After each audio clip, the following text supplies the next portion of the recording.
El dolor comenzó como una punzada sorda durante el círculo de oración matutino. Me moví incómoda sobre el piso de la sala, tratando de concentrarme en las palabras de mi papá mientras dirigía nuestras devociones diarias. Para el mediodía, el dolor se había convertido en una punzada aguda en la parte inferior derecha del abdomen, que me hizo doblarme durante el almuerzo. Judith, siéntate derecha, ordenó mi mamá sin levantar la vista de su Biblia. Encogerte durante la bendición de los alimentos es una falta de respeto. Mamá, algo no está bien, jadeé, presionando mi mano contra el costado. Me duele mucho el estómago. Dolores de crecimiento, dijo sin darle importancia. Tienes 17. Tu cuerpo está cambiando. Ofrécelo al Señor. Pero esto no eran dolores de crecimiento. Para la tarde, ya estaba acurrucada en mi cama, sudando y con náuseas.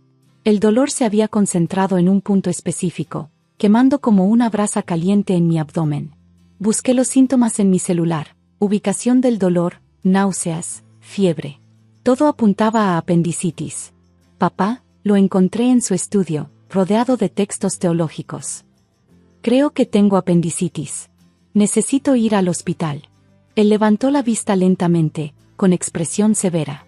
Judith, ya hablamos de esto. Nuestros cuerpos son templos del Espíritu Santo. La enfermedad es una prueba de fe.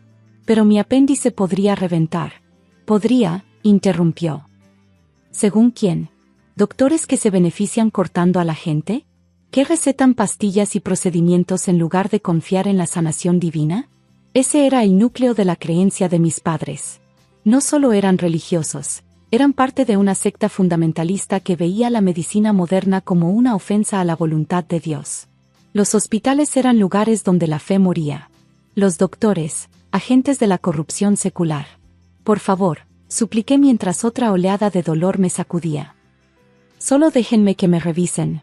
La oración es más poderosa que la medicina, declaró mi mamá desde la puerta, habiendo escuchado la conversación. No vamos a mostrar debilidad en nuestra fe, Judith. No en esta casa. Se acercó al escritorio de mi papá y sacó la carpeta con los documentos de la familia, incluyendo mis tarjetas del seguro. Con movimientos deliberados, las guardó en el cajón y lo cerró con llave. Listo, dijo. Ya quitamos esta tentación. Vamos a llamar al hermano Mateo para una sesión de oración de sanación. Regresé tambaleándome a mi cuarto, con lágrimas corriendo por mi rostro. El dolor se hacía más intenso, irradiando por todo mi abdomen. Eran las 7 de la tarde. ¿Cuánto tiempo tenía antes de que el apéndice reventara? El hermano Mateo llegó a las 8, junto con varios miembros de la iglesia. Rodearon mi cama, con las manos alzadas y las voces elevadas en oración. Sus palabras me envolvían mientras yo me retorcía de dolor, con la fiebre subiendo. Señor, expulsa este espíritu de enfermedad. Por tus llagas, ella es sanada. Reclamamos victoria sobre este ataque del enemigo. Durante 2 horas oraron mientras yo me deterioraba. Tenía la piel húmeda, la temperatura altísima. El dolor era tan fuerte que apenas podía respirar. Cuando vomité en la cubeta que mi mamá me dio a regañadientes, el hermano Mateo declaró que era el demonio saliendo de mi cuerpo. Para las 10 de la noche, supe que estaba muriendo. El dolor había disminuido de repente, algo que había leído como una mala señal. Posiblemente indicaba que el apéndice ya había reventado. Si era así, la infección ya se estaba esparciendo por mi abdomen. Necesito una ambulancia, susurré. Necesitas fe, me corrigió mi papá. Este es tu Getsemaní, Judith. ¿Vas a confiar en Dios o en los hombres? Fue entonces cuando tomé la decisión que me salvaría la vida. Tenía mi celular escondido debajo de la almohada, grabando todo. Había comenzado a grabar desde la oración de la mañana. Algo me decía que podría necesitar pruebas de lo que estaba pasando. Estoy muriendo, dije con claridad, asegurándome de que el teléfono lo captara. Es probable que se me haya reventado el apéndice. Necesito atención médica urgente, y ustedes se niegan a dármela. Dramas y manipulación, se burló mi madre. Igual que cuando dijiste que necesitabas lentes. Oramos y tu visión fue sanada, ¿o no? Aún no podía ver bien el pizarrón en la escuela, pero aprendí a entrecerrar los ojos y aguantar para no pelear esa batalla otra vez. Esto es diferente, insistí. Esto me va a matar. Por favor, se los ruego. Déjenme ir al hospital. Nada de hospital, afirmó mi padre. Ya dejamos clara nuestra posición. Que se haga la voluntad de Dios. Los miembros de la iglesia se fueron cerca de las 11 de la noche, convencidos de que habían cumplido con su deber. Mis papás se fueron a dormir después de una última oración sobre mí, dejándome sola con mi agonía y mi miedo. Esperé a escuchar la puerta de su habitación cerrarse, luego saqué el teléfono con manos temblorosas. La grabación seguía, 3 horas de evidencia. Se la mandé a la única persona en la que pude pensar que tal vez me ayudaría, la maestra García, mi profesora de biología avanzada. Emergencia. Mis papás no me llevan al hospital. Creo que me reventó el apéndice. Por favor, ayúdeme. Grabación adjunta. Y esperé, orando a un Dios en el que aún creía, pero cuyos seguidores me estaban dejando morir. La maestra García llamó en cuestión de minutos. Contesté en un susurro. Judith, escuché lo suficiente para entender. Voy para allá. ¿Puedes llegar a la puerta principal? Lo intentaré. Voy a llamar al 911 para que nos esperen allá. Aguanta, cariño. Moverme era una tortura. Cada paso enviaba fuego por mi abdomen. Logré llegar hasta lo alto de las escaleras antes de colapsar, incapaz de continuar. Ahí fue donde la maestra García me encontró 20 minutos después, cuando logré destrabar la puerta con las últimas fuerzas que me quedaban. Dios mío, Judith, susurró al verme la piel gris y la ropa empapada de sudor. ¿Dónde están tus papás? Dormidos, susurré. Dijeron que Dios me va a sanar. Me levantó del suelo, era lo suficientemente pequeña y débil como para que pudiera cargarme, y me llevó hasta su auto. Mis papás debieron haber escuchado el ruido porque las luces se encendieron justo cuando nos alejábamos. En urgencias, todo pasó muy rápido. La enfermera de Trill me vio y me mandó de inmediato a la parte trasera. Mientras me conectaban sueros y se preparaban para operarme, escuché al cirujano, el doctor Williams, hablando con urgencia a su equipo. Ruptura confirmada. Parece que lleva horas así. Tenemos que entrar ya. Cuando me llevaban al quirófano, vi a mis papás entrar corriendo por las puertas de emergencias, con el hermano Mateo detrás. Gritaban sobre secuestro, libertad religiosa, y sus derechos como padres. «Es nuestra hija», gritó mi mamá. «No tienen derecho». Seguridad los detuvo mientras el doctor Williams se volteaba, con el rostro lleno de una furia contenida. El apéndice de su hija reventó. Tiene peritonitis severa. Si no la operamos de inmediato, va a morir. ¿Entienden? Va a morir. La voluntad de Dios, empezó mi papá. 2 horas más. Lo interrumpió el doctor Williams, elevando la voz. 2 horas más y ya no habría nada que salvar. Ahorita mismo estamos luchando contra la sepsis. Entonces la maestra García dio un paso al frente, levantando su celular. Tengo una grabación de ustedes negándole atención médica. De ella rogando ayuda mientras ustedes oraban. La policía ya viene en camino. Mi último recuerdo antes de la anestesia fue el rostro de mi madre, no preocupada por mí, sino furiosa por la traición. Desperté 2 días después en terapia intensiva. La maestra García estaba ahí, tomándome la mano. La cirugía duró horas. Tenía el abdomen lleno de infección.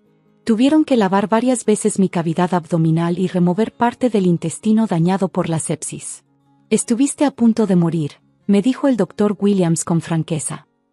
1 o 2 horas más y la sepsis habría sido irreversible. Tu maestra te salvó la vida. ¿Mis papás? Pregunté. Arrestados, dijo suavemente la maestra García. La grabación que me mandaste es evidencia clara de negligencia médica. Servicios infantiles ya está involucrado. La grabación fue clave. 3 horas de mis papás negándome atención médica, yo rogando ayuda, ellos escondiendo mis tarjetas del seguro y diciendo que la oración era mejor que la medicina. El fiscal reprodujo fragmentos en la corte. Mi voz, débil por el dolor. Por favor, necesito un hospital. Mi madre, necesitas fe, no ídolos falsos con batas blancas. Yo otra vez, podría morir. Mi padre, entonces morirás con gracia, no en manos de la medicina secular. La iglesia se unió a mis padres, diciendo que era persecución religiosa. Pero las pruebas médicas eran contundentes. Fotos de mi abdomen infectado. Testimonio del doctor Williams sobre lo cerca que estuve de morir. y la grabación que demostraba que yo quería vivir, aunque ellos estaban dispuestos a dejarme morir. Fueron declarados culpables de poner en peligro a una menor. El juez fue especialmente duro al dictar sentencia.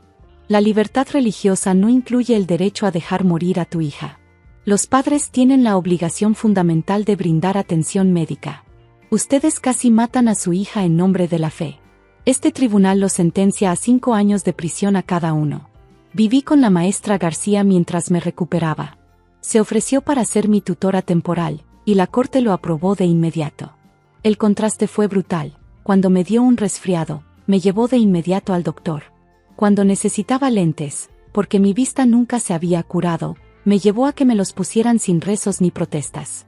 ¿Sabes?, me dijo un día mientras hacía tarea en su mesa, la fe y la medicina no se excluyen. Puedes creer en Dios y aún así tomar antibióticos. Asentí.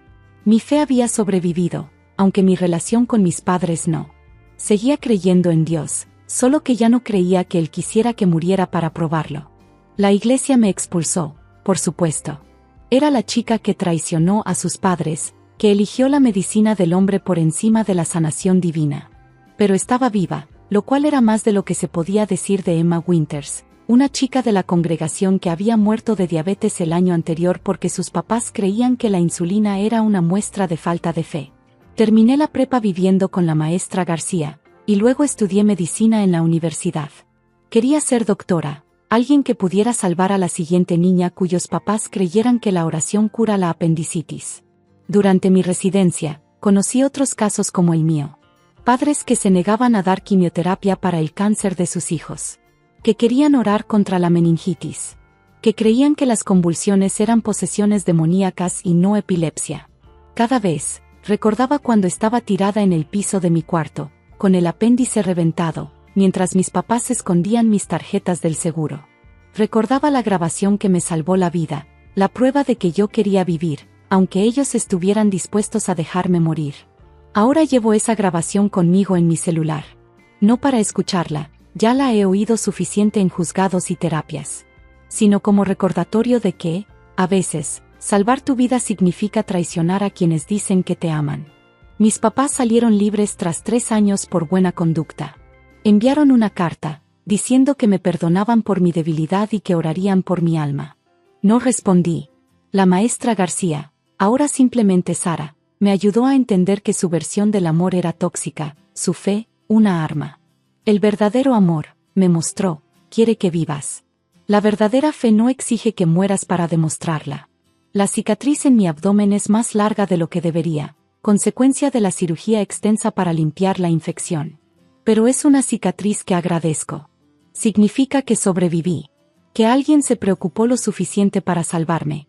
Que cuando presioné grabar en mi celular esa noche, aún había una parte de mí que quería seguir viva. La oración puede ser poderosa, pero no detuvo que mi apéndice reventara. La fe puede mover montañas, pero no limpió la infección de mi abdomen. Lo que me salvó fue una maestra que respondió a un mensaje desesperado, un cirujano que trabajó toda la noche, y una grabación que probó lo que pasa cuando unos padres aman más sus creencias que a su hija. 2 horas más, dijo el doctor Williams. 2 horas más de oración mientras el veneno se esparcía por mi cuerpo. 2 horas más de fe por encima de la medicina. 2 horas más, y lo único que habría quedado por salvar era mi alma.